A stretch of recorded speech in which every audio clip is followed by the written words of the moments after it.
Quien ya quiere presentar sus propuestas al respecto es la consejera presidenta del INE, Guadalupe Tadei, como ayer lo adelantó en la primera parte de la entrevista que tuve con ella. Ahora, en esta segunda parte, le presento lo que conversamos sobre las lecciones que dejó la elección judicial, que también deberá tomar en cuenta esa comisión para la reforma electoral, y lo que se debe plantear.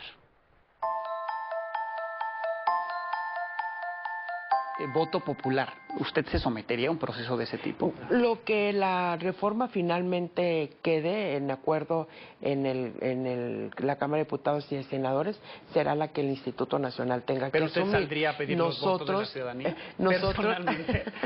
Yo nunca me ha dado por ser candidata, no es uno de mis anhelos. Me he dedicado a esta tarea toda mi vida y creo que aquí debemos de permanecer en esta línea de trabajo. Sin embargo, es una de los temas que se han manejado. Yo digo que es un tanto cuanto, y lo dije con una palabra que después fue muy comentada, escabroso este tema de la elección por voto popular de los consejeros en el INE, porque siendo un organismo autónomo, entonces seguirían la suerte todos los organismos autónomos de este proceso para elegir. Y ahí sí serían juez y parte, por lo menos en su propia elección. Exactamente, ¿no? Porque se encontraría pues sí, de seguro alguna vía para que esto sucediera.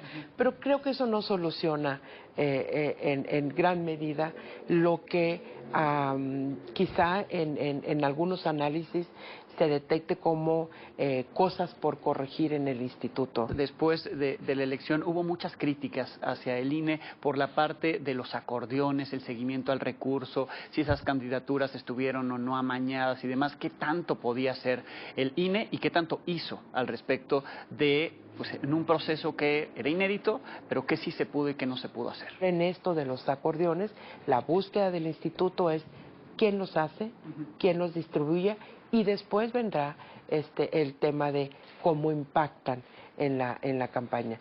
Hay estudios que se han estado realizando, hay estudios muy ligeros que se dijeron al principio, o sea, el 100% corresponde a los 80%, dije. 80, 100, 90, diferentes voces, y la que quedaba en la medianía era el 80, ¿no? Pero había quien decía en el extremo que todo lo que se ponía en uno de los acordeones, pues estaba representado en el triunfo de X o tal candidatura. Me parece que el instituto hizo el esfuerzo enorme y todavía continúa algún proceso de investigación. Hemos estado dando vista a la Fiscalía Especializada en Delitos Electorales para que pueda continuar ya en el tipo penal este tipo de investigaciones. Es decir, el instituto no se quedó con las manos cruzadas, pero eso no es lo que queda en la narrativa pública. Lo que queda es magnificar el hecho de unos acordeones de una manera liviana, por decirlo menos, sin un estudio consistente, sin una metodología capaz de sostener esta parte. Comparto contigo que no fueron 13 millones de votos los que contabilizamos, fueron 458 millones de votos lo que el instituto, por la cantidad de cargos y las opciones que teníamos. Y si el efecto de los acordeones hubiese sido uniforme, pues no tendríamos las diferencias en votación que tenemos primero, ¿no? No tendríamos esas diferencias entre uno y otro. Todos los candidatos tuvieron algún número en sus votaciones. En algo influyó, ¿no? Claro, sí. En algo influye en todas las campañas. No podemos cerrar los ojos a eso. Tan no los podemos cerrar que por eso tomamos un acuerdo de medidas cautelares. El punto que sigue es el de la fiscalización, y el de la fiscalización está focalizada en los candidatos y en sus topes. Parece que alguien les hizo un favor a los candidatos poniéndolos en esos acordeones, por más que hayan sido varios, muchos sí coinciden, y más allá de la crítica que se hace actualmente al INE es qué hacemos con esto, porque parecía que se da luz verde, ¿no?, al uso de nueva cuenta en 2027. Yo nada más le quiero decir a todos que el instituto tiene que actuar no con decisiones de carácter política sin sustento jurídico. El INE tiene que actuar con lo que le mandata la ley y las herramientas jurídicas con las que contamos. Es decir, tenemos que buscar el origen del recurso. No tienes la certeza del origen del recurso, por más que yo suponga, presienta, imagine, vea, me comenten, me digan, es obvio, esto... Lo hicieron muy bien. Sí, eso no puede ser. Ajá. No es así como se debe de generar esto, porque entonces estaríamos ante una posibilidad de criterios muy personales, criterios que se salen de la parte jurídica. Habría que legislar al respecto, ¿no? Y si se va a hacer una reforma electoral es el momento, a ver si va a haber propaganda de ¿cuál es el error? Si puede o no. ¿Cuál es el error? Exactamente. ¿Cuál es el error? El no fijar un tope de gastos de campaña para estas candidaturas, no entender, desde el legislativo, por ejemplo, ¿no? cómo entender que un candidato o candidata haya tenido una estructura territorial de tamaño nacional.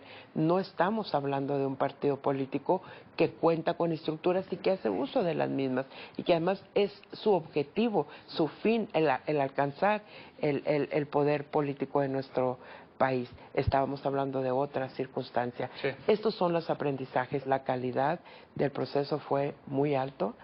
Tenemos estas circunstancias hoy que hay que revisar sin duda y hay que revisar todos de manera ecuánime, de manera sensata, sin epítetos ni adjetivos apresurados.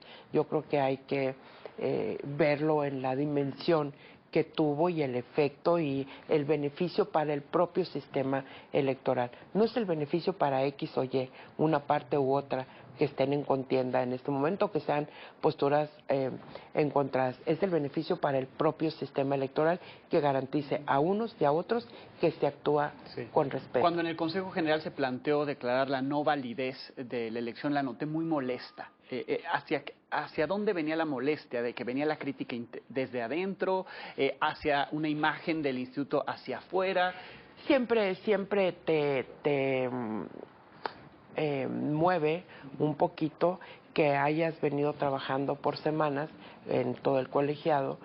Tuvimos varias reuniones en donde íbamos deliberando por qué sí teníamos que quitar esos votos del cómputo nacional que íbamos a tener en nuestras manos, cuál era nuestra enorme responsabilidad como consejeros de no permitir que los votos que no estaban doblados perfectamente en una urna no fueran contabilizados.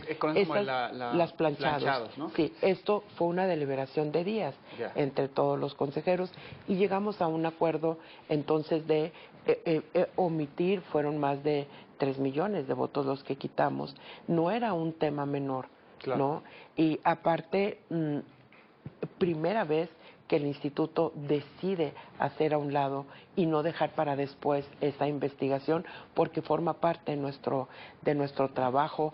El descubrir que tienes una boleta frente a ti que no tiene doblez, te debe de llevar a decir, esta boleta queda fuera. Y ese era un acuerdo que traíamos todos los consejeros de pronto en la sesión, hacer un planteamiento que no se sostiene jurídicamente y lo sostengo hasta el día de hoy, es decir, te entrego la constancia, pero no valido la elección, y eso es lo que pasó ese día.